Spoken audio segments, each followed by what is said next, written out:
Pensé que nunca se llegaría a este día después de ver tanta gente pasar por acá. Mentira, no, estoy feliz de estar acá y de poder compartir un poquito pues del conocimiento que tengo, porque ya llevo mucho tiempo enfocada en el tema de los seguros para las propiedades. Yo sí he sentido que en el último año, sobre todo, ha habido una mejora con las primas. Cuando alguien está comprando casa y parte de lo que nosotros necesitamos por la parte del lending es la casa se tiene que poder asegurar. Sí. ¿Qué se necesita para cotizar un seguro? Porque hay muchísima confusión. ¿Qué necesitas tú para poder cotizarles una póliza de seguro de hogar? Muchas veces yo he visto que una persona está muy bien precalificada para la casa y cuando hacemos el insurance score se le sube y no estamos hablando de 500, 300 dólares, a veces de miles de dólares. Bueno, buenas tardes, buenos días, buena mañana. Miren quién está aquí. Todas las Miren buenas. quién está aquí. Estamos en otro episodio de Mortgage Lounge y hoy día tenemos dos invitados especiales. Daniela. La primera invitada. Tenemos a Daniela que finalmente nos honró con su presencia en el podcast de Mortgage Lounge. Y tenemos a Katy, una invitada súper especial. Ya les voy a decir de qué se trata el podcast de hoy. Vamos a hablar de un tema, yo creo que se ha calmado un poquito, pero siempre ha sido como un tema caliente aquí sobre todo en la Florida. El día de hoy tenemos el tema de cómo los seguros en la Florida se están comiendo las precalificaciones en préstamos hipotecarios en real estate. ¿Y por qué? Por el costo sustancial que tenemos aquí en la Florida por el tema de los seguros de las casas. Obviamente cuando vas a comprar una casa necesitas seguro.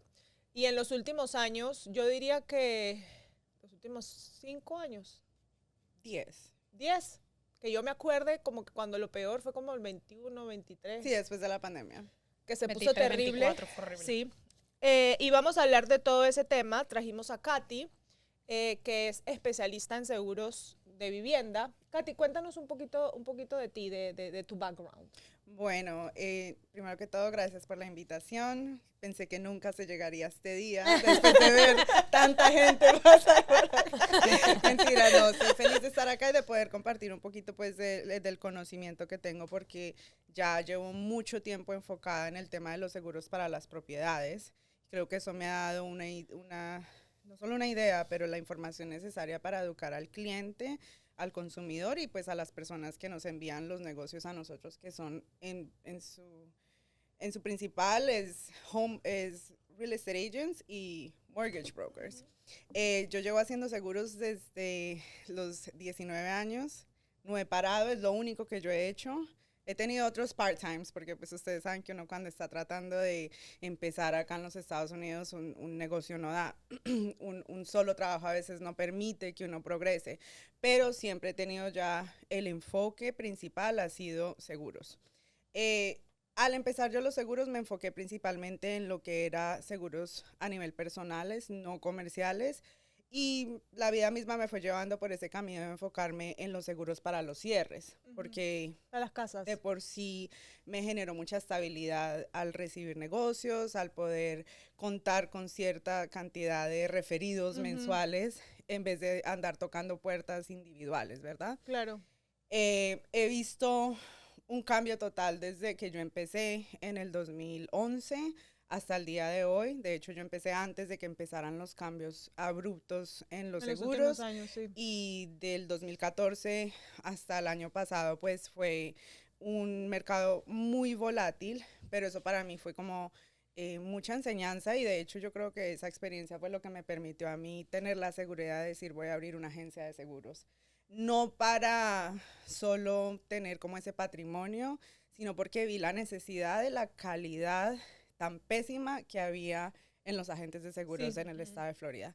Creo que los seguros es muy similar a la industria de mortgage brokers y de real estate agents, donde la gente, especialmente durante la pandemia, lo veían como una profesión transitaria. Va a sacar mi licencia para el día de mañana yo ya estoy haciendo dinero, comisiones, sin entender bien exactamente qué es lo que se hace. Y realmente la misión que tenemos nosotros como agentes de seguros, que es ayudar a las personas a que se protejan. Así suena muy cliché, a mí lo que me interesa y lo que me ha generado dinero en la última década o más, es ayudar a la gente a que si compran una póliza entiendan lo que están comprando y a la vez sepan que el día de mañana pase algo y van a estar Están protegidos. Exacto. Y yo veía que en la industria faltaba tanta ética, tantos valores. La gente estaba dispuesta a hacer lo que fuera por cerrar, sin importar que el día de mañana la persona fuera a necesitar el seguro, añadiéndole el hecho de que la persona ya iba a estar pagando un ojo de la cara por ese seguro. Y también me movió mucho el hecho de que yo me empecé a dar cuenta que los hispanos venimos de una cultura donde los seguros no es algo de lo que hablamos comúnmente. Y eso se prestaba. Más bien hay mucho, ay, qué fastidio el seguro, ¿para qué quiero seguro? ¿Por qué me En los obligan al países de seguro? nosotros no es como acá, no es de que es común. una necesidad del día a día. Una Uno exigencia. una exigencia, exacto.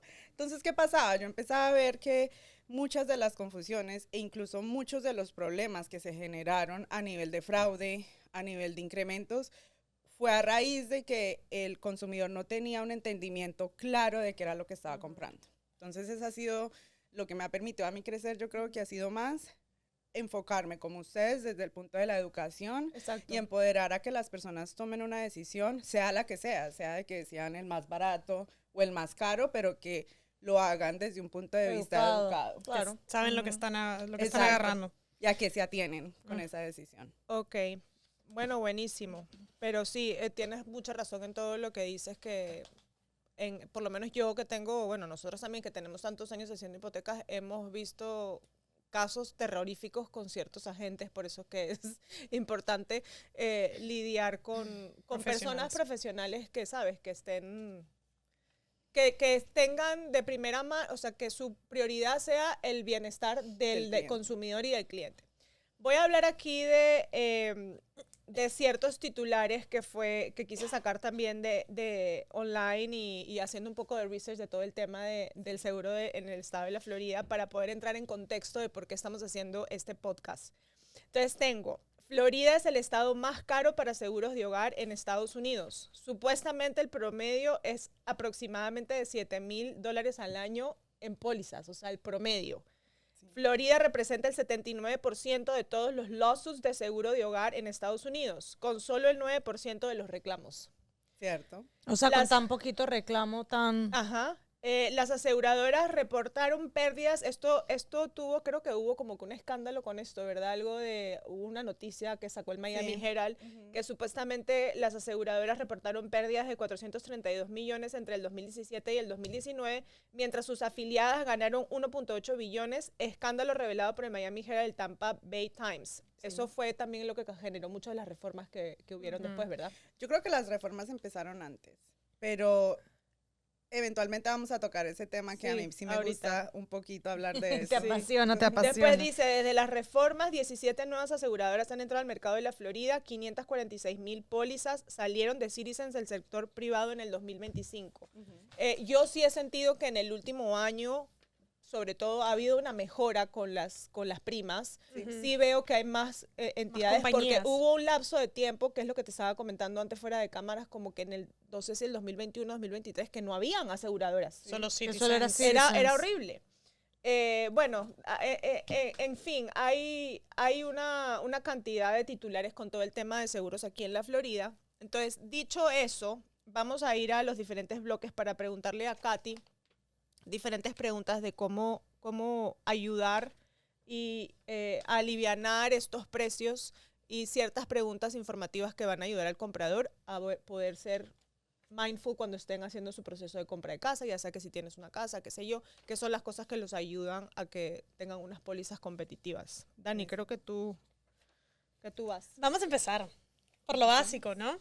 Que es cuando alguien está comprando casa y parte de lo que nosotros necesitamos por la parte del lending es la casa se tiene que poder asegurar. Sí. ¿Qué se necesita para cotizar un seguro? Porque hay muchísima confusión. ¿Qué necesitas tú para poder cotizarles una póliza de seguro de hogar? Ok, si estamos hablando de, aquí podemos partir de dos diferentes lados, ángulos. Está el agente de seguros que está dispuesto a ayudar con la dirección y el nombre de la persona y dar un estimado, y está el agente de seguros que es más como yo, que prefiere tener toda la data completa. información necesaria desde el principio, porque yo creo que eso es lo que beneficia más al cliente y al mortgage broker. La precalificación en contra de la preaprobación. Porque, ¿qué pasa? Si yo voy y le doy a alguien una cotización basada en mis Un supuesto. assumptions, exacto, no le estoy ayudando a nadie. Y por lo general, la mayoría de agentes que solo toman dirección y el nombre lo van a hacer basado en el mejor caso. Right. Exacto. Entonces, si lo hacemos bien y pensando cómo vamos a llegar a la mesa del cierre, vamos a necesitar el 4-point inspection, el wind mitigation y cierta información del cliente que nos permite a nosotros solicitar lo que se llama el insurance score. ¿Qué pasa? Insurance score. Sí, eso no es como el credit score, aunque el credit score puede influenciar el insurance score, pero el insurance score también va a ver qué tipo de demandas ha tenido la persona, si la persona ha demandado a las compañías de seguro, si ha tenido reclamos que se vean como si son muy pequeñitos pero consistentes, porque eso ya le da indicación a la compañía de que no tiene el cliente un entendimiento claro de cómo funcionan los seguros. Y es más riesgoso para ellos. Déjame te pregunto algo con eso. Me pareció interesante lo del insurance score. Sí. Si es que alguien nunca ha tenido una póliza de homeowners, ¿eso lo relacionan con su car insurance, Sí. con su renter's insurance? O sea, Total. sacan Esa data. Sí. esa data por... Entonces, y buena la pregunta, porque entonces a mí yo pensaba que supuestamente ese score estaba Con el ligado FICO. a la propiedad. No, el insurance El score historial es- de claims, por ejemplo, si yo voy a comprar una casa y esa casa antes ha tenido claims, ¿también afecta mi póliza de seguro? afecta porque pues eso afecta el estado de la casa y qué tan probable sea que esa casa vaya a tener reclamos en el futuro. Pero el insurance score es basado en A la la persona y el persona. comportamiento de la persona. Interesante. Es decir, y tú hiciste un buen punto, muchas veces yo he visto que una persona está muy bien precalificada para la casa y cuando hacemos el insurance score se le sube y no estamos hablando de 500, 300 dólares, a veces de miles de dólares. Y cuando yo empecé a investigar un poquito, resulta que estas compañías de seguro también empiezan a ver qué tan seguido tiene la persona lapsos en cobertura con el auto, qué tan seguido Están cambiando de pólizas. cambian de póliza. Todo ese comportamiento le da como un perfil al cliente que las compañías analizan. Si ven que hay una persona que ha tenido una cantidad de reclamos con adjusters, red flag, y se le va a subir Claro. porque la compañía ya sabe, esta es una persona que tiene un comportamiento en donde va a ir a terceros antes de venir a nosotros. Entonces el insurance score para mí es algo no negociable al momento de yo cotizar. Y a mí Te me hago una llama pregunta, mucho ¿eso es requerido por todos los agentes o es algo que tú como agencia has optado a hacer No, o es todo el estándar. mundo lo tiene que hacer? Es es estándar. estándar. Y yo creo que ustedes como... Pero eso es como- relativamente nuevo, ¿no? Eso Yo no diría que estaba los antes. últimos 5 años. Antes nosotros ni siquiera teníamos que poner la fecha de nacimiento nacimiento. correcta. Uno ponía 01/01/1990 y ya, call it a day. Pero precisamente por eso es que se han presentado tantos problemas, porque las compañías de seguro estaban mirando el mercado de una manera uniforme y no individual. Individual. Y por eso mucha gente decía, pero si yo no he tenido reclamos, si yo no he hecho nada contra los seguros, llevo 20 años con una póliza que no he hecho ningún reclamo, ¿por qué me cobran tanto como al de enseguida que ha tenido 3? Claro. Y era porque no los estaban mirando de manera individual y el comportamiento de manera individual. ¿Qué está tanto, interesante. Eso está muy afecta interesante. eso la prima? Mucho. Una persona con un bad insurance score, a veces incluso después de tener una cotización de buen precio, es negada. Y muchas veces no nos dicen el por qué.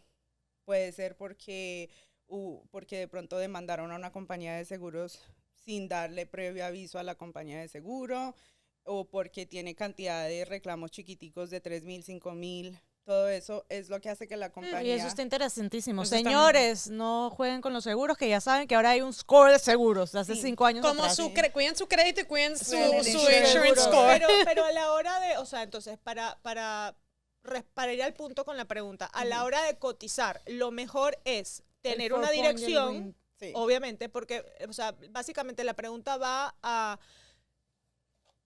Muchas personas se preguntan, porque ¿qué pasa con nosotros? Por ejemplo, la persona, tú le hiciste una calificación Sí. y asumiste que el seguro van a ser $300 al mes, pero la realidad es que nosotros estamos poniendo un aproximado porque no sabemos, el seguro depende de cada casa, Sí. ¿verdad?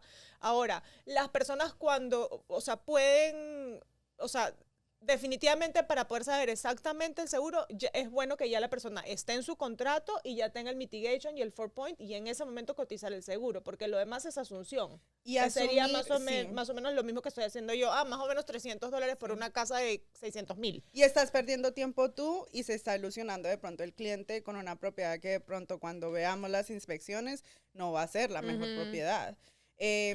Yo les doy un ejemplo. Cuando uno va a sacar un seguro de salud, es de manera individual y va a ser basado en tu historia médica, la tuya y la mía, y va a variar. Lo mismo con los seguros de casa. Solo porque estamos en el mismo bloque no quiere decir que tu casa sea igual a la mía, la construcción va a ser distinta, el año es distinto, cuando cambiamos el techo es distinto. ¿Cómo cuido yo esa casa? Es distinto. Mi comportamiento, que es el insurance score, puede ser distinto. Entonces, es peligroso tener esos estimados porque yo sé que a ustedes en algún momento les pasó que estimaron o les dieron una cotización a alguna gente sin inspecciones. Ustedes se fueron basados en eso y llegaron las inspecciones o sea, todo estaba ya completamente distinto, el precio súper elevado y la verdad que si lo hablamos desde un punto de vista desde el consumidor, desilusiona mucho y yo creo que incluso puede hacer que una persona venga lista para comprar a decir, no, sabes qué, olvídate, esto está muy complicado, no va a ser el mejor momento, se desilusiona la persona. Para mí, lo mejor que pueden hacer ustedes es ir basado en el precio de la casa y calcular que el seguro sí o sí va a estar entre 1%, 1.5% si es nueva la casa y ya si es vieja que ustedes digan, no, es que este techo parece que no está haciendo, no va a pasar o está viejito, ya ustedes pueden decir, bueno, puede estar entre 1.5 y 2% del costo de la casa. Eso les va a dar una idea mucho más realista y las va a posicionar en una posición en la que ustedes ya cuando reciban cotizaciones ya es más posible que le tengan buenas noticias al cliente. Sí, porque uno ahí viene cuando está calificando el DTI, está un seguro de $100. Sí. ¿Y qué pasó mucho durante la pandemia? Algo que yo vi mucho. ¿Cuánta gente precalificó para comprar una casa que en realidad no estaban preparados financieramente para comprar una casa? Y me parece de manera egoísta de muchos profesionales que se vieron durante la pandemia, que entraron a la industria, fue por la pandemia y no porque tuvieran las mejores intenciones o vocación por lo que estaban haciendo, sino porque vieron oportunidad monetaria, sacando mortgages left and right, y a los 2-3 años, ustedes no se imaginan la cantidad de personas que un año después, 2 años después de cuando volvimos a la realidad, me llamaban a decir, vendí la propiedad, o incluso las compañías saben y nos mandan notificación cuando entran en foreclosure. Wow. Entonces, lo mejor, en mi opinión, que obviamente puede variar en la opinión de ustedes o de otras agentes de seguro, es mucho más fácil darle una experiencia a un cliente donde uno sobreestime cuánto va a tener que pagar y a los 15 días decirle, mira, te tengo súper buenas noticias porque va a ser esto. Yo le digo a los clientes, me gusta dar sorpresas buenas, no malas. Porque a veces cuando uno les da precios como más elevados, no, pero ¿cómo así? Mira, te estoy dando un estimado alto. Yo prefiero sorprenderte de manera buena, no de manera que te va a afectar a ti. Sí, y que en realidad estamos en una industria en que pongámonos a pensar si realmente le beneficia a alguien comprar una casa donde el seguro le afecte tanto que sean solo $100 de diferencia y esté afectando si califica o no. Para mí es un poquito de red flag asegurar a alguien cuando me dicen, no, es que necesito que baje el seguro $50 por mes, porque uno se empieza a cuestionar, ¿realmente se está preparada esta persona para comprar una casa? Si el seguro solo está subiendo $50 por mes y se sabe que el año entrante probablemente vaya a haber un incremento. Entonces, lo mejor es entre 1 y 2% dependiendo de qué tan nueva es la casa, pero sí o sí, si lo que tú quieres es desde el principio precalificar el cliente o calificarlo y saber que esa persona sí va a poder mantener su casa a largo plazo, porque son de 15 a 30 años que alguien está sacando un mortgage, es cuando haya una oferta aceptada, mandar a hacer las inspecciones de los Nosotros son las siempre más lo hacemos económicas. estándar. Siempre lo hacemos Katy, estándar. y ese porcentaje que nos dices que utilicemos del 1 al 2%, ¿va a cambiar según si es que es un townhouse o si es que es un condo? Sí. De hecho, para los condos yo ya iría por el 1%, solo porque en los condos vamos a asegurar de la pared hacia adentro. Los townhouses pueden ser un poquito más tricky porque hay muchos townhouses que en los últimos 5 años pasaron de tener asociación a no tener asociación, entonces ya son responsables por todo, o de tener asociación que realmente no cubre nada. Sí, que el master no le cubre el solo techo. cubre las áreas comunes. Los townhouses son... es más común hoy en día que un townhouse se tenga que asegurar en su totalidad. O sea que, en resumidas, para single families y townhouses, del 2%, 1.52%, y condominios, el 1%. Sí, y si es una propiedad del 2015 en adelante, con 1% del valor, estaría Pero ya. para hacer una cotización formal, entonces necesitamos 4-point inspection, y wind mitigation y la información del cliente de los verificación. Ahora, háblanos qué es el 4-point y qué es el wind mitigation, y siempre se necesita 4-point. Yo entiendo que no. Hoy en día ya es más común que así sean nuevas nos pidan 4-point inspection, y si no lo piden, las compañías van a ir a hacerlo. ¿Y qué es la diferencia de cada una? Ok, piensen del 4-point inspection como la inspección que nos va a ayudar a determinar si esa casa va a calificar o no para ser asegurada. No tiene nada que ver con descuentos. Es simplemente lo que nos permite saber si califica o no califica. En el caso de ustedes, el credit score les va a decir a ustedes si califica o no califica. Ya hay otros factores como el income y las deudas que les va a decir por cuánto califican. Pero el credit score determina la mayoría, ¿no? Ahora, yo tenía entendido, y corrígeme si, a menos que obviamente ha cambiado, que el 4-point se necesitaba si la propiedad era más de 20 años. 20 años, antes era 40. Yo ahora, si es de 20 años, la ordeno.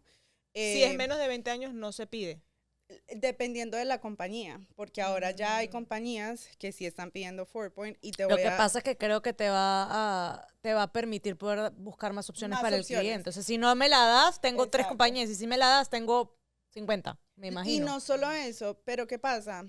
Especialmente de la pandemia hacia acá, el acelere tan grande que hubo en el crecimiento de la construcción no necesariamente quiere decir que una casa, porque sea nueva, esté en buena condición. De hecho, durante los últimos 5 años han habido tantas nuevas construcciones que a los 3 meses hay un reclamo porque no instalaron la plomería bien, porque no cerraron las rupturas entre la pared y la ventana bien. Yo creo que escuché un caso, creo que fue una construcción en Hialeah hace como 6, 7 años, que cuando jalaban el toilet, querían pasar el agua del toilet, liqueaba abajo. Oh my God. De arriba hacia abajo, y la casa tenía 3 meses construida. ¿Sí?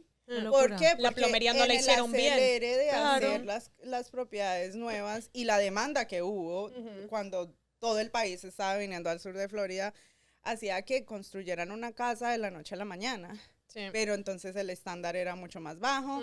Muchas veces se mudaba la persona y todavía no había inspecciones que le determinaran a la persona. Incluso cuando hay gente que compra propiedades nuevas que dicen yo no voy a pedir inspecciones, y yo lo primero que les digo es que por el bien de ellos y de su patrimonio y el matrimonio también, que para que no hayan problemas más adelante, pidan inspecciones, porque nadie, o sea, está en tu beneficio entender qué es lo que tú estás Pero comprando. ¿qué revisa el 4-point? Techo, plomería, electricidad y aire acondicionado. Y el water heater, el calentador de agua. ¿Y el mitigation? El mitigation ya es el poder que nos da a nosotros de descontar de la póliza basado en qué tan fuerte es esa propiedad ante un huracán.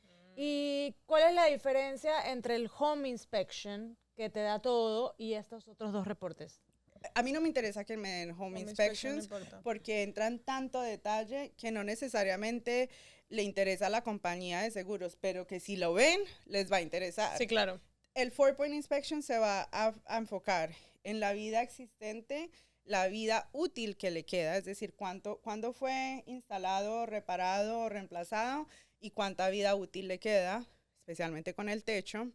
Y el wind mitigation ya se va a enfocar es qué tan fuerte es. Es la propiedad. ¿Y qué pasa si la inspección encuentra algo malo, un problema eléctrico, un problema de plomería?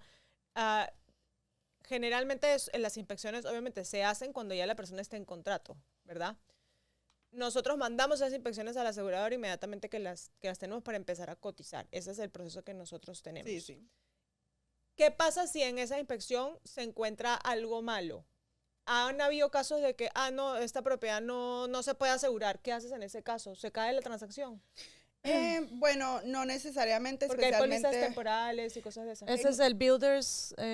Lo que pasa es que el Builders Risk es diseñado cuando ya de ustedes desde entrada están vendiendo un loan que permite renovaciones.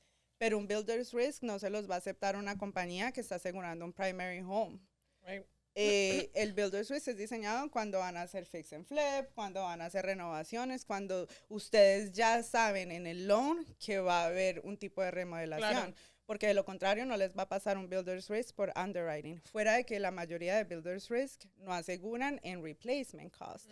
Ellos aseguran en actual cash value. Y la mayoría de pólizas que ustedes necesitan para cerrar requieren 100% replacement cost. Entonces, cuando tenemos esos casos, anteriormente era muy black and white. Ahora que hay más competencia y que el mercado se ha estabilizado un poco, ya las compañías están siendo un poquito más flexibles, pero depende mucho. ¿Te dan un tiempo para que repares de pronto o no? Sí, pero depende mucho de qué es y si ya hay daño existente. Por ejemplo, si hay una plomería de 1950 que no ha tenido updates y van a hacer updates en la cocina, en los baños, a la compañía no le va a molestar mucho.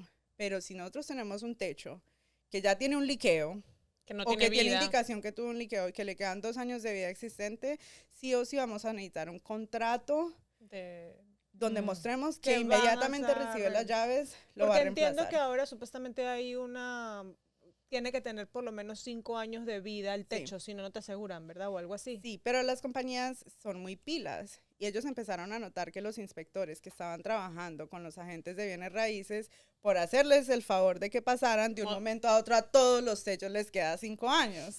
Todos tienen 5 años de vida existente, entonces las compañías se pusieron las pilas de decir, ok, vamos a aceptarlo basado en lo que ellos digan, pero a los 15 días de cerrar está un inspector afuera confirmando que esa sea la realidad. Y eso da un hincapié para ustedes al momento de trabajar con inspectores, donde muchas veces no es que pongan la información necesaria para cerrar, sino que también pongan la información que no le vaya a afectar al cliente una vez cierre. Claro, una sorpresa 15 días después. Exacto, que eso deja una muy mala experiencia. Sí, claro. Si tú me envías a mí un 4-point inspection y tiene un water heater de hace 20 años, la vida útil de un water heater es de 10 a 15, entonces yo ya puedo negociar y decir, mira, tengo un contrato, apenas cierren, lo van a reemplazar. Pero yo creo que la tendencia... lo que yo he visto que hacen es que te dicen, mira, salieron estas cosas, necesito que las repares de una vez. A ese punto iba. De unos 5 años hacia acá, yo empecé a enseñarle a los agentes de bienes raíces que eso es un punto de negociación. Si yo voy a comprar una casa y me enamoré de una casa, pero tiene esta cantidad de problemas, yo voy a utilizar eso a mi beneficio y voy a negociar el precio, créditos, tiempo adicional, lo que sea. Pero entonces ese punto me parece bastante importante para los agentes de bienes raíces, que sepan que en el periodo de inspección, porque ellos cogen, la mayoría es como que ya la inspección listo, y no se preocupan de mandárselo a la aseguradora. O sea, yo creo que ese es un paso esencial. Cotiza lo que estás diciendo, que una aseguradora te diga, mira, esto. Y el punto de negociaciones. Ese proceso para los realtors está súper importante. Y es que, basado en qué tan bueno sea el realtor, ellos pueden utilizar eso como un arma de negociación y buscarle un mejor precio al cliente o buscar que le reemplacen todos estos puntos problemáticos que está teniendo la inspección. Y también que el inspector con el que... Porque usualmente el realtor es el que trae al inspector, a menos que el cliente conozca un inspector, pero usualmente que el inspector sepa lo que está haciendo y que pueda decirle al realtor qué es lo que está pasando y que le pueda explicar al cliente qué es lo que está pasando también con la casa.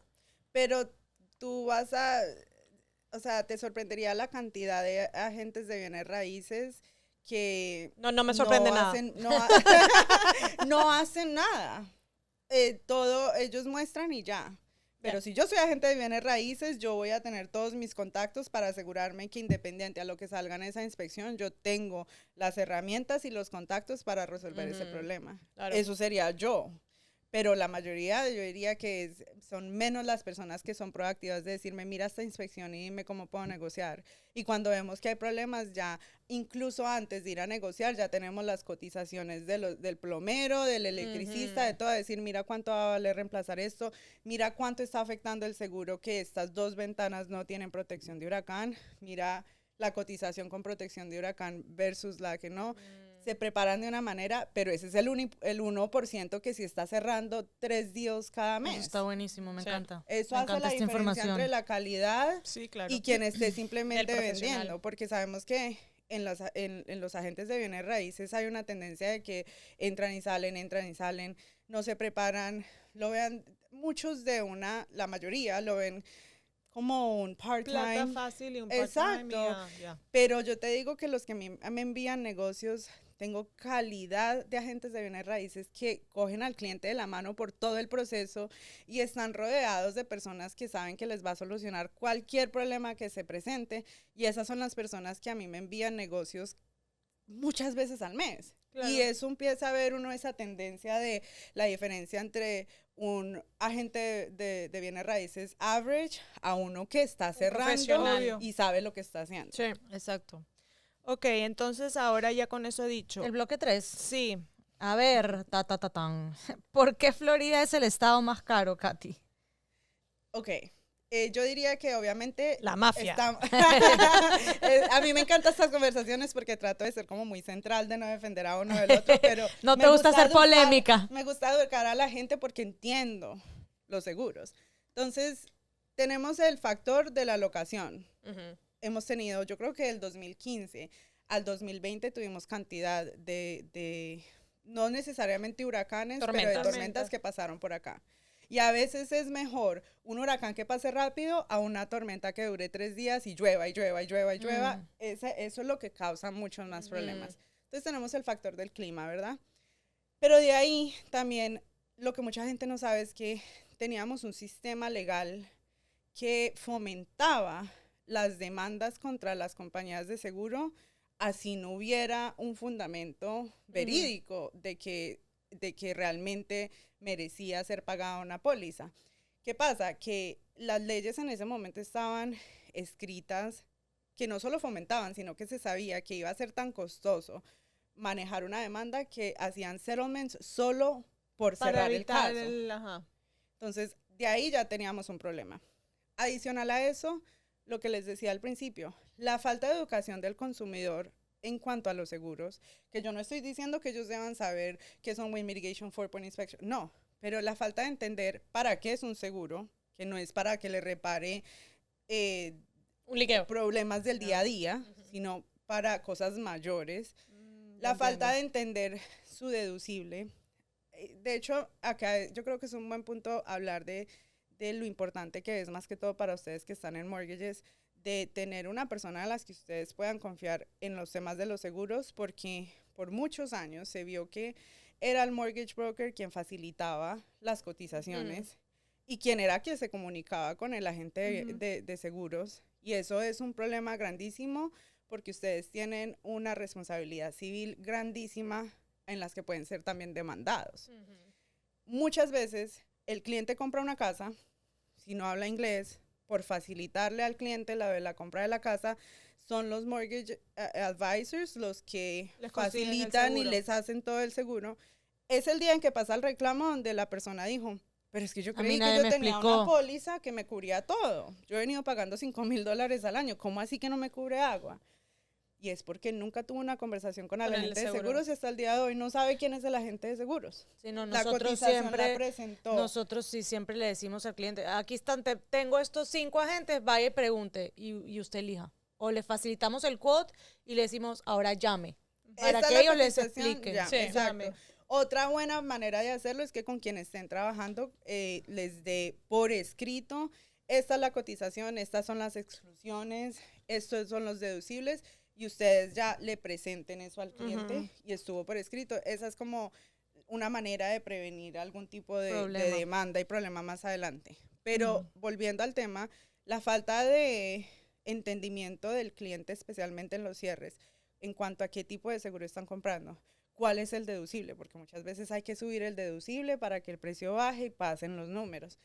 La falta de entender en qué caso se debe usar el seguro y simplemente la falta de información hace que muchas veces que haya un reclamo se van basados en el vecino que le dijo, venga que yo tengo a alguien que le va a ayudar con eso.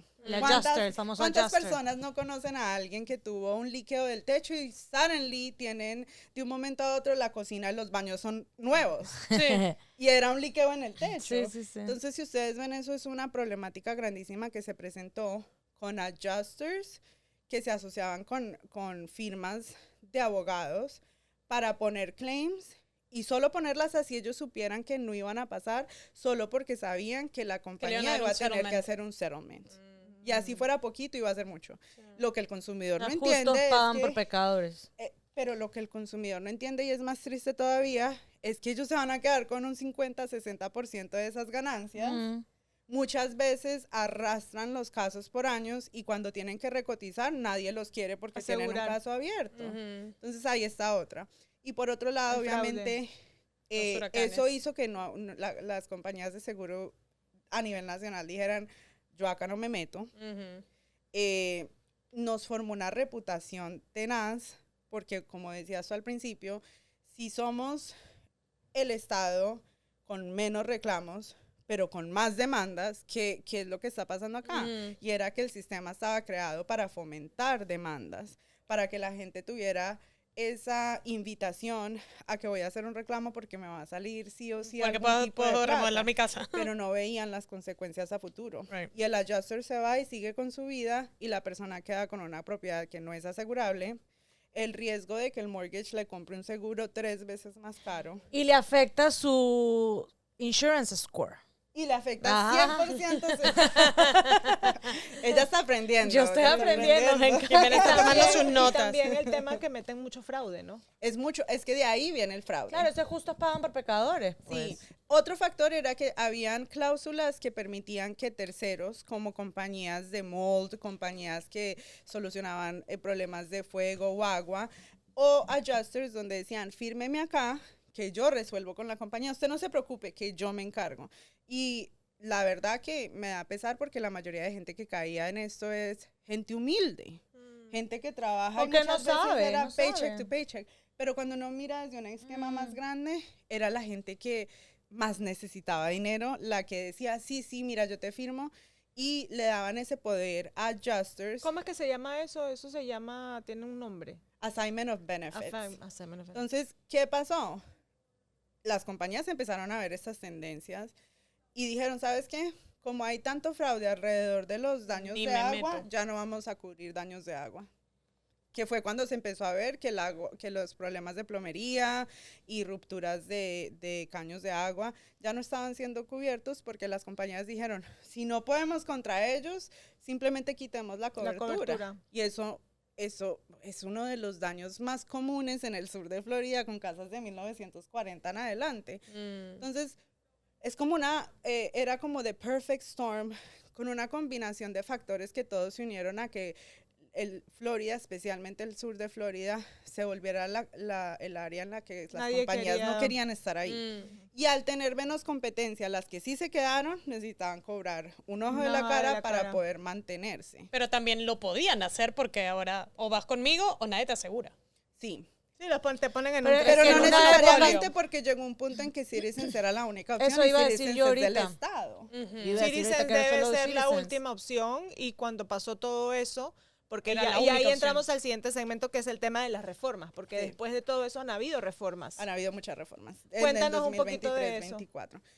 Al ver todo este conjunto de factores que empezó a afectar qué tan asegurados pudiéramos estar en el sur de Florida, qué tan atractivos éramos para las compañías de seguros, porque partamos desde el punto de que hay que recordarle a la gente, incluso a los que estamos en nuestro ámbito, es que las compañías de seguro no son un non-profit.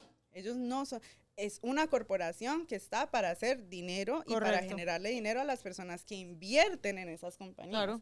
Las personas que tienen inversiones, si tú tienes stocks, tú puedes decir, yo quiero invertir en State Farm, yo quiero invertir en tal compañía de seguros. Y las compañías de seguro, de hecho, son profit. Entonces, de ahí partimos a que hay mucha gente que cree que porque son seguros no tienen derecho a ser profitable. Y así como nosotros tenemos negocios, las corporaciones grandes están ahí para hacer dinero. Al ellos ver esto, empezaron a bajar los stocks de las compañías, había menos interés en las compañías en el mercado de inversiones y se alejaron. Y eso generó que se formara un monopolio, por decir así, en las 4 que quedaban. Y que fueran los seguros muy caros. Carísimos. Citizens eso fue como en el 2023, ¿no? 23. Eso fue, yo creo que después de la pandemia se empeoró porque también el costo de construcción, reparación y de mano de obra subió de una manera increíble. Entonces, como les digo, fue como un perfect storm, que era necesario para que se tomara acción. Empezaron a crear legislaciones que pasaron, donde estaban básicamente queriendo controlar las demandas. Todas esas problemáticas. Y ajustar un poquito como esos loopholes que les permitía a todos estos individuos poder demandar y demandar y demandar. Porque entre más demandas habían, menos iniciativa había de otras compañías que sí existen de abrir. Hubo cantidades de compañías que estaban en el sur de Florida o en Florida en sí, que estaban simplemente haciendo como el servicio de las pólizas que ya tenían, pero no tomaban nada nuevo. Entonces, habían compañías, pero no había apetito por medio de ellas. Pasó la reforma que básicamente el enfoque de ellos era controlar las demandas y cerrar esos loopholes que habían que incentivaban a la gente a que pusiera una cantidad de reclamos. Minimizó también cuánto se le podía compensar a los abogados y a los adjusters. Entonces ya había menos motivación por parte de ellos ya todos los adjusters que lo decían por plata dijeron, ya me va a tocar volverme mortgage broker, porque no, porque no voy a poder vivir de esto ya. Entonces, esas reformas pasaron, pero no era la intención, no era de que se viera inmediatamente el resultado de eso. Se demoró 3 años en que se vieron los resultados de esas acciones, se vio que la cantidad de reclamos bajó bastante, no solo en homeowners, sino también en auto, porque en auto es el mismo problema. Sí, pero es un mundo complejo también. Exacto, pero los adjusters también existen en ese mundo, los abogados también existen en ese mundo, y en realidad en todos los seguros se ve el mismo problema, especialmente en el de la salud. Entonces, al verse ya que se calmó un poquito el tema de las demandas, se empezó a ver más profit en las compañías. Ya a nivel de stocks, se volvieron más atractivas de nuevo las compañías que estaban frenadas y se empezaron a crear nuevas que de pronto Entiendo ya que han entrado como 17 nuevas. Sí, y con maneras de manejo de riesgo más innovadoras, por decir así. Ya no es de la manera tradicional de solo 4-point inspection y wind mitigation, sino cómo le podemos ayudar al cliente a que proactivamente evite reclamos a cambio de reducciones en su prima. Como por ejemplo, tenemos una compañía nueva y hay varias, pero ya es más común que la compañía quiera dar de su bolsillo y sin cobrarle al cliente dispositivos para identificar daños de agua. Ya. Entonces, si pones, eso es como cuando pones el del speed en el carro. Ajá, exacto. Si instalas este aparatico por tanto tiempo, te doy tanto descuento. Sí. La diferencia en el del carro es que ayuda a identificar tu comportamiento al manejar. Sí. En este caso, lo que está ayudando es que si el aparatico detecta que hay algún indicio de agua, ya uno puede manejar eso más rápido y evitar que sea un problema mayor, más grande. Y eso ayuda a que sea menos. Otra manera que lo están haciendo es que ya las compañías, en vez de dar los assignment of benefits, dicen, yo te voy a dar un precio muy competitivo al mercado, pero la única condición es que si tú tienes un reclamo vas a utilizar mi network de, ¿cómo se le dice en español? El plomero que ellos ya tienen afiliado. Mi network de service providers. Exacto, pero que ya fueron vetados por ellos y que ya saben que no les va a meter un ojo de la cara. Claro. Entonces empezaron a venir con estas ideas donde ellos ya tenían como un poquito más control a cambio de primas más bajas. Ahora, va a haber gente que dice, prefiero pagar el doble y que yo tenga la habilidad de demandar.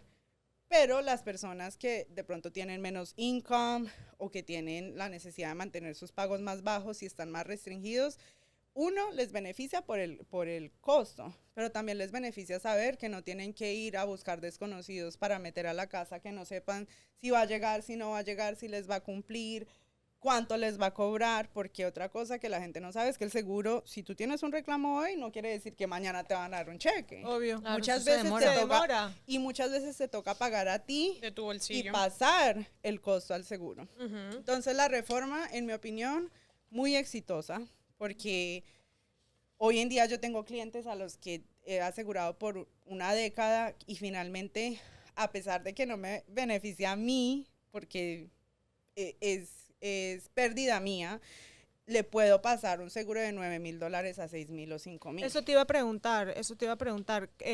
Las personas que compraron su seguro cuando estaban muy caros, Sí. se van a ver beneficiados. Pues, o sea, sería bueno que reconsideren sus pólizas a estas nuevas compañías después de la reforma. 100%. Yo digo que no hay mejor tiempo que ahora de tener una relación con un agente de seguros. Y eso también me imagino que tienen que volver a hacer su 4-point, su wind mitigation para que les Eso es ¿Cuánto apliquen. tiempo, cuál es la vigencia que tienen esas, un año? Un año el 4-point inspection, porque las cosas pueden cambiar Claro. de la noche a la mañana, pero el wind mitigation, que es de crédito, sí es 5 años. Ya. Ujú. Entonces no hay mejor momento como ahora para desempolvar las pólizas, y si no saben quién es el agente de seguros, decir, me voy a buscar un agente de seguros confiable, y también de analizar si tienen un buen agente de seguros, porque si tú en este momento tienes un agente de seguros que no está proactivamente a la fecha de la renovación buscándote opciones proactivamente, porque ya yo tengo más de 1,000 clientes en mi oficina y yo tengo una persona designada exclusivamente a que miren 30 con 60 días antes de la renovación cómo se está viendo la renovación, porque está en mi interés ser yo quien renueve esa póliza, Claro. así sea $6,000 menos. Claro. Si una persona lleva con un agente 5 o 6 años o más, hay gente que lleva décadas con un agente, y ese agente ni siquiera levanta el teléfono para decir, miremos cómo te puedo reducir el costo, es hora de buscar un agente nuevo. Right.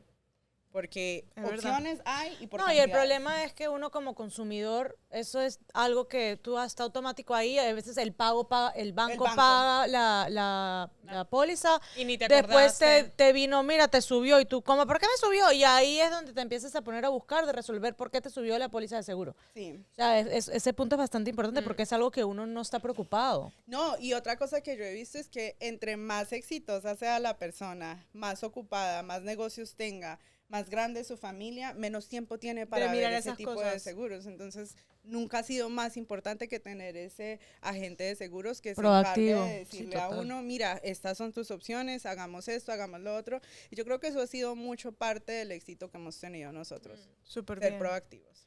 Ok, ahora hablemos de ese escándalo que salió supuestamente el año pasado, que te lo comenté fuera de cámara, no sé si fue durante cámara, que salió en el Miami Herald, que supuestamente... El que le gusta a Katy, ella sí, está me como que, gusta. yes, me preguntaron, Sí. entramos a esa sección. Miami Herald y el Tampa Bay en el 2025 generó una investigación, hablaron que se generó una investigación formal en la legislatura de la Florida. Se reveló que la Oficina de Regulaciones de Seguros había encargado un reporte en el 2022 que nunca compartió con los legisladores ni con el público, y este reporte encontró que las aseguradoras reportaron pérdidas de 432 millones entre el 2017 y el 2019, mientras sus compañías afiliadas ganaban 1.8 billones en el mismo periodo. Sí. ¿Qué pasó con eso? Cuéntanos. A mí, ¿Cuál es el a mí tema? me encanta que me pregunten de eso, porque por lo general la gente espera como a quién va a defender a un lado o al otro. A ver, yo creo que hay que partir siempre de que... O sea, sí ¿cómo o se ve sí- eso desde dentro de la industria? Pues? Sí, dentro de la industria, de la manera en que yo lo veo, es que sí o sí las compañías tienen la responsabilidad de darnos mucha claridad en cuanto a sus earnings, a todo lo que están haciendo. Sin embargo, muchos lectores no del día a día, personas trabajadoras, personas que de pronto no entiendan bien cómo son las estructuras corporativas, ven esto y se escandalizan. Pero de pronto personas que ya tengan conocimiento de cómo funcionan empresas y corporaciones saben que no es poco común que las corporaciones grandes tienen diferentes empresas dentro del mismo núcleo corporativo que se encargan de diferentes cosas y hacen diferentes cosas, y no quiere decir que porque este lado tuvo pérdidas, no tampoco. Yo creo que lo que se empezó la pregunta que generó este reporte no fue si los ejecutivos se están quedando con dinero o si el dinero o nos están cobrando más de la cuenta. Eso fue más de decir, denos claridad de cómo fueron estas transacciones entre una compañía a la otra. Pero lo que la gente del común no sabe es que yo puedo tener un clúster de compañías de seguros como Windward, que es una de los clusters, que tiene a Florida Peninsula, Edison y Ovation. Son 3 bajo la misma corporación. Pero esas 3 compañías tienen apetitos muy diferentes la una a la otra. Entonces, por ejemplo, el año pasado, si damos el ejemplo de esta compañía, puede que Ovation haya tenido más success y más éxito y de pronto profit, y Florida Peninsula no, porque son diferentes tipos de cliente y de diferentes tipos de apetito que tenían. Entonces, cuando la gente ve estos tipos de reporte, eso no quiere decir que no haya una necesidad de tener un control y de que hayan auditorías a las compañías, 100%. Pero a mí, cuando yo leí ese reporte, no me escandalizó tanto porque yo entendía en una estructura, y la mayoría de gente a nivel ejecutivo de pronto ya entiende que las compañías siempre tienen estructuras que son muy diferentes. Una compañía de seguros puede tener un departamento o una compañía que solo se encarga de las pólizas, otra que solo se encarga de reclamos, otra que maneja lo que son los stocks, porque las compañías, ese dinero que nosotros pagamos lo meten en stocks para que se multiplique. La plata que nosotros pagamos de seguro no se queda ahí sentada. Esa plata la invierten, la van manejando. Eso es otra compañía. Entonces, me parece que abrió muchas preguntas válidas que el consumidor merece tener esas respuestas, pero se prestó de una manera muy amarillista, en mi opinión, para que el consumidor que no entiende bien de esas estructuras empiece a cuestionar, se están robando mi plata. Y creer que todas las compañías son iguales. Yo he tenido experiencias con compañías que le pagan al cliente bien, que dan una experiencia muy buena al cliente, y son las que yo empujo más y muchas veces son un poquito más costosas. Pero eso generó que fuera la persona con menos contexto y menos educada a la que cuestionara más a la industria de los seguros, y no daba muchas especificación o detalles de cómo funciona. Es la estructura de una compañía de seguros. Claro. Ahora, ¿qué hace que una propiedad sea difícil de asegurar? El techo. Okay. El techo. ¿Y en las ventanas de impacto o no? Eso no la hace difícil de asegurar, sino que sube el costo. Entonces, de pronto ahí no ayuda, es el precio, que puede que les afecte más a ustedes para la calificación. Pero el techo, si el techo está dañado, el techo tiene hasta tejas quebradas, muy difícil asegurar un techo malo, muy difícil asegurar un techo sin permisos, que sea muy viejo. Sale muy costoso. Elimina la cantidad de opciones de tener 5 o 6 opciones a tener Citizens. Entonces yo diría que el número 1, el techo. O sea, que fuera uno de los primeros, de los mayores red flags, que por ejemplo, porque obviamente cuando una persona está buscando una casa, la persona se enamora de la casa. Ah, qué linda esta casa. Sí. ¿Qué cosas son esas cosas que de pronto visualmente una persona que está buscando casa, obviamente no vas a poder saber el precio, pero que son red flags de que digas, oye, yo sé que este techo está estartalado, ajá. Lo bueno es ¿qué tipo de cosas fueran como que visualmente uno pudiera decir automáticamente que pudiera haber un problema con el seguro, sin necesidad de una inspección? Es a lo que me refiero. Desde el 2023 al 2024 ya se volvió incluso casi ley. Digo casi ley porque aplica más para el flood insurance y no tanto para los otros aspectos.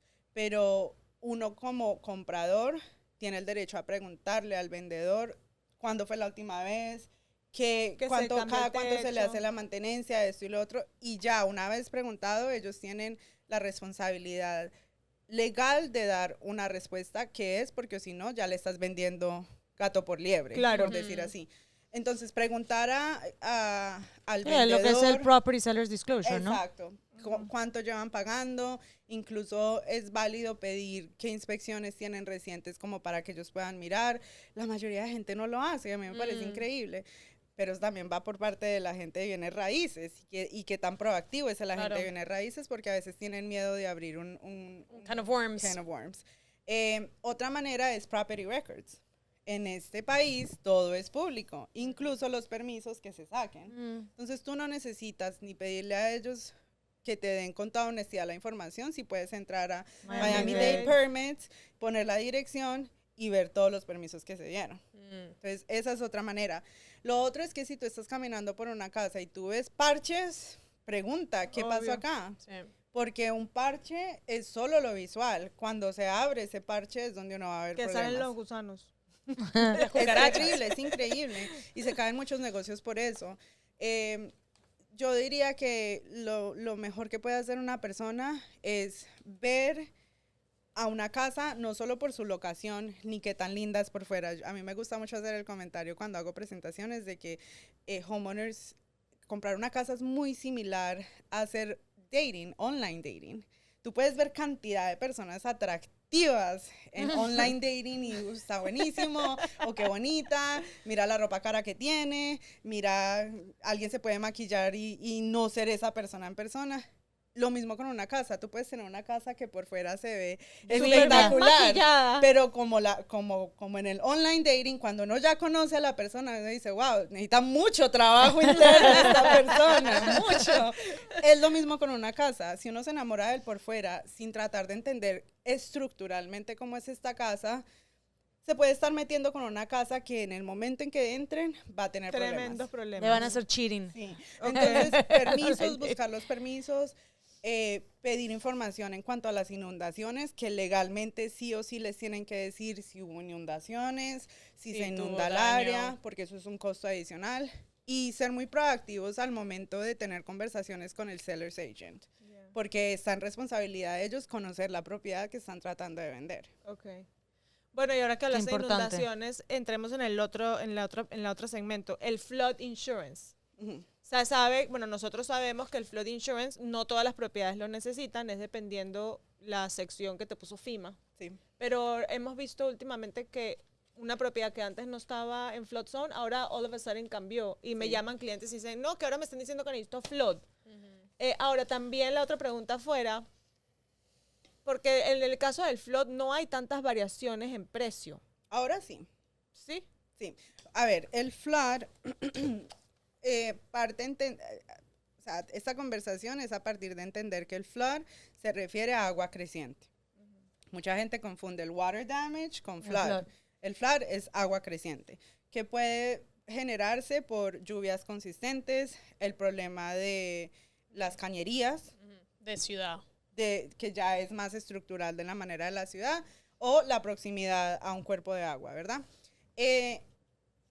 Por mucho tiempo, FEMA era quien daba los mejores precios y lo hacían de una manera muy uniforme, en el que la persona con una casa de 1,000 pies cuadrados o menos pagaba lo mismo que la persona con la mansión. ¿Qué pasa? Empezaron a ver que los mapas que ya llevaban más de 100 años sin ser actualizados no estaban realmente analizando el riesgo de la manera concreta y de manera correcta, y aparte de eso estaban cobrándole a personas que tenían casas de mucho más alto valor lo mismo que le cobraban a una persona que estaba viviendo paycheck to paycheck. Después de eso, en el 2023 más o menos, empezaron a haber inundaciones en lugares que eran considerados de bajo riesgo. Por ejemplo, Hollywood. Yo no sé si ustedes recuerdan en el 2023 que se inundó Hollywood y se vino todo el sur de Florida a poner gasolina a Miami, y nosotros pagando un ojo de la cara, haciendo la fila 1 hora antes. Eso fue por inundaciones en áreas que no estaban consideradas riesgosas. Un año después se hizo como el reassignment de todos el flood, y 93,000 casas del sur de Florida pasaron de ser flood zone a ser AE o AV, y eso generó mucha polémica porque habían personas que tenían el mortgage por 20 años y de un momento a otro, pum, se les agregó un costo adicional. Y fuera de que se les agregó el costo, ya era un costo significativo, no era $500. Entonces, desde un punto de vista de la gente de seguros, a mí me parece que era necesario, después de 100 años, hacer un reajuste. Es como que hay que actualizar, todo tiene que actualizarse. Pero también desde un punto de consumidor, me parece que pasó muy de la noche a la mañana y el banco empezó a pedir inmediatamente el seguro sin haber como un plan de transición para esta gente que de pronto no estaba preparada. Yo tenía una señora ya muy mayor, clienta mía en Hollywood, yo creo que desde el 2014. Viejita, a pesar de que tiene hijos y todo, pues uno no sabe la dinámica familiar, pero ella era solita, no le ayudaban casi. Y tenía un small mortgage, le quedaba poco, pero estaba viviendo de su retirement y todo. La señora, a raíz de los cambios del mapa, tuvo que vender su casa, irse a un apartamentico chiquito con un reverse mortgage. ¿Por qué? Porque ella ya decía, yo ya no tengo cómo pagar esto, me están metiendo un costo adicional como de $300 mensuales y nunca lo tuve. Entonces, eso generó bastante polémica, pero la verdad es que era ya justo y necesario porque incluso acá en Homestead tenemos cantidad de propiedades en Exxons que uno va a Homestead cuando llueve por 15 minutos y está inundado. Entonces era necesario. Lo bueno es que ya tenemos compañías del sector privado haciendo porque flood. antes yo me acuerdo que era FEMA. FEMA y una que se llama Selective Insurance. Que también es FEMA. También es FEMA. Ahora ya tenemos compañías de seguro privadas, productos por medio de Lloyd's of London, QBE. ¿Pero por qué? Porque ya ellos viendo que se están haciendo los cambios de los mapas, ya se sienten más confident de decir, me estoy metiendo a algo que ha sido recently updated, que no me estoy metiendo a inventar, a hacer una póliza para algo que no se ha visitado desde hace 100 años. Ya se sienten más cómodos y hay más punto atractivo al momento de hacer flood, pero sí hay más opciones. Y los bancos ahora son requeridos de aceptar esas opciones, lo cual antes no, porque el banco requería que fuera por FEMA. Sí. Ahora, háblanos de Citizens. ¿Cuándo? O sea, ¿cuándo ahora? Porque ya que entraron todas estas compañías... Coño, vamos a necesitar un segundo podcast con Katy para que nos explique bien. Ya va a terminar, Madre, no, es que hay mucha información y estamos corriendo porque ya llevamos creo que 1 hora y está interesantísimo. Ajá, háblanos brevemente, que ya nos faltan poquitas preguntas. Citizens, cuando hubo toda la catástrofe de que se fueron todas estas compañías, todo el mundo era con Citizens. Sí. Ahora entraron estas 17 compañías nuevas, hay muchas más opciones por todo lo que nos cuentas, pero igual está Citizens. ¿Cuándo es que una propiedad, a juro, entonces va con Citizens? Yo no hago Citizens. Yo llevo mucha experiencia con Citizens, pero a partir del año pasado yo decidí en mi oficina no hacemos Citizens, a no ser que sea una póliza de huracán, porque ellos hacen win only, y yo le pueda diversificar con otra. ¿Por qué? Porque Citizens fue diseñado para ser último recurso y a la vez estaban teniendo precios que hacía que se fuera de último recurso solo porque el precio entre ellos y el siguiente era tan grande. Cuando la intención era que Citizens fuera de último recurso porque hay problemas de plomería, porque el techo era muy viejo, por lo que fuera. Era un higher risk. Exacto. Cuando empezaron a entrar estas compañías, Citizens hizo un trato con muchos de ellas de decir, ok, por cierta cantidad de dinero por dólar te voy a vender este book of business, y eso es lo que se llama el clearinghouse o el takeout, donde pasa de Citizens a estas compañías privadas. Entonces ellos se sacaron mucho y finalmente después de más de una década tuvieron un rate increase, porque yo tuve la oportunidad de conocer a la CFO de Citizens el año pasado, una señora que lleva en ese espacio creo que más de 20 años, como CFO de pronto 10, y yo me senté con ella y yo le dije, ¿cómo tú pretendes ser compañía de último recurso y a la vez ser la compañía más económica? No tiene sentido. ¿Cómo yo le voy a decir a un cliente que se vaya con el siguiente cuando ustedes me están dando más económico? No tiene sentido. Si son último recurso, debería haberse reflejado también en el precio. En los precios. Y ella me dijo, sí, estamos trabajando en eso. Entonces, cuando empezaron a entrar todas estas compañías, que vale la pena decir que aunque son muchas compañías y es muy emocionante tener compañías nuevas, no quiere decir que yo las esté vendiendo. Un fit, claro. Porque muchas no me dan confianza. Vi cantidades de compañías relativamente nuevas en la última década que entraban, cogían dinero y se iban. Y hasta nos cobraban la comisión después de que se disolvían. Comisión de años atrás. Entonces, ¿qué pasa? Citizens finalmente vio la necesidad de empezar a tener un incremento brusco en las pólizas para motivar a que la gente se fuera en el mercado privado. Citizens tiene sus beneficios, pero es cuando alguien realmente no tiene otra opción. Pero hoy en día, Citizens ni siquiera debería ser la opción. porque ya las compañías privadas están teniendo mucha más flexibilidad al asegurarlas, que hasta los puntos a favor que tenía Citizens antes los está teniendo la compañía nueva. Entonces, ¿y qué hace que una propiedad sea uninsurable by the private sector? Muchos reclamos. Muchos reclamos. O sea, en la si casa. si tienen más de 2 reclamos, La persona. la casa.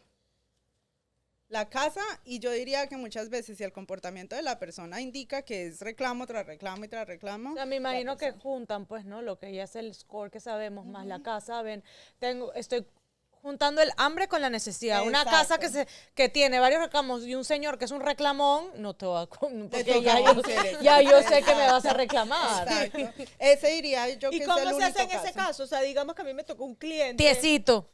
El señor se jodió, ¿no puede comprar casa?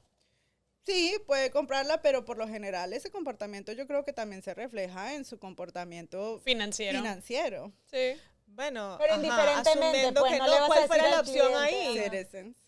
Y Citizens, a juro, sí lo tiene que Citizens asegurar. lo tiene que tomar. Obviamente mientras cumpla con ciertos requerimientos. Y como obviamente que le salen unas pólizas locas. y ya va a ser mucho más caro porque finalmente Citizens está haciendo mucho más caro. Claro. Pero un buen agente va a tener muchas más opciones que Citizens.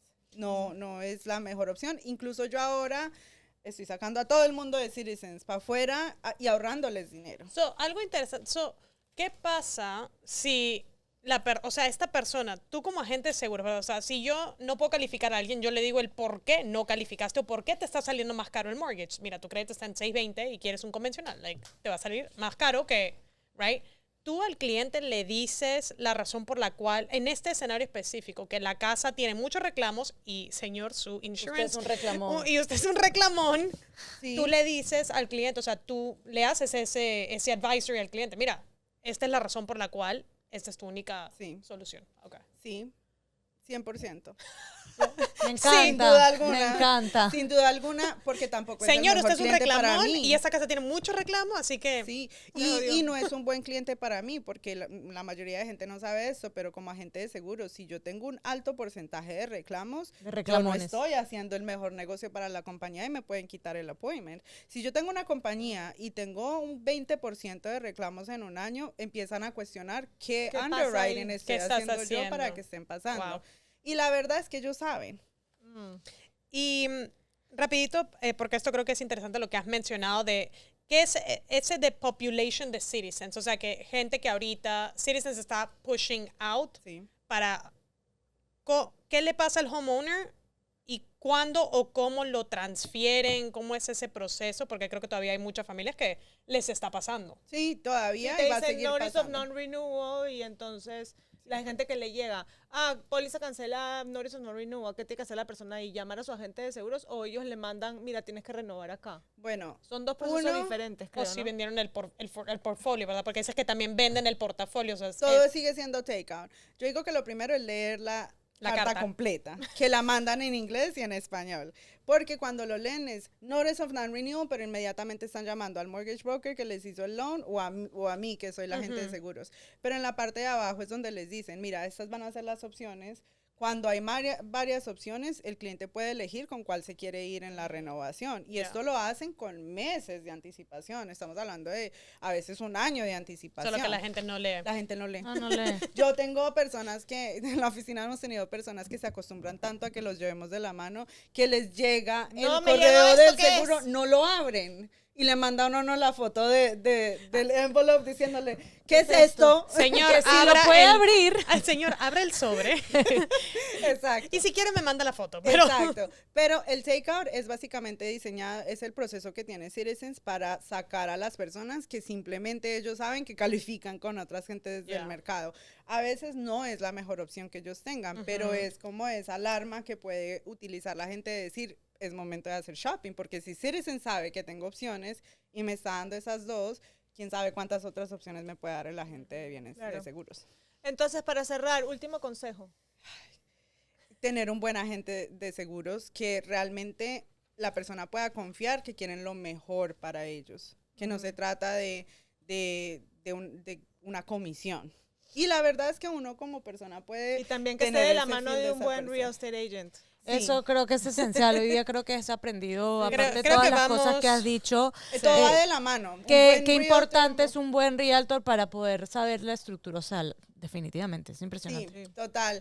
Y también diría que hacer la tarea de entender un poquito. Si uno cuando está comprando un carro se entra a internet a buscar todos estos features que tiene el carro y el carro es 15, 20 mil dólares, 30 mil, lo que sea, y uno se dedica tanto tiempo, o si está dedicando tanto tiempo en ver todos los features de la casa, ¿por qué no dedicar un poquito de tiempo, así sean un llamado de preguntarle a alguien, ven, explícame qué pasa si yo tengo tal reclamo? O tener una conversación y una relación con un agente de seguros, ese es mi mejor consejo. No, yo creo Porque que para eso también, estamos. claro, no, yo creo también porque hay muchos agentes cuando están negociando el contrato ponen 3 días de inspección.